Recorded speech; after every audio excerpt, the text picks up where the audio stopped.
sarap maligo dito guys. Yan, dito sa Can Umantad Falls. Dito sa Bohol po yan. Ayan. Ang taas oh. Taas guys, ang taas.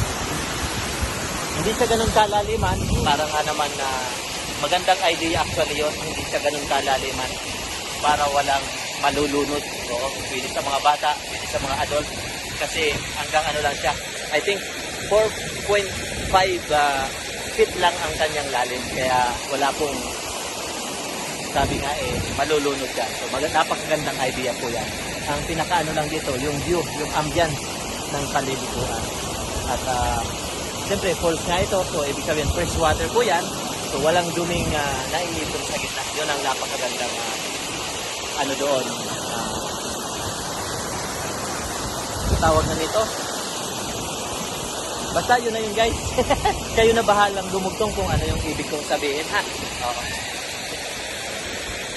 So maraming pumupunta dito at bawat punta naman dito ng isang grupo, mayroon naman isang representative o kaya tourist guide na mag-guide po sa bawat mga tao o mga turistang pupunta dito sa falls na to. So safe naman po ang lahat.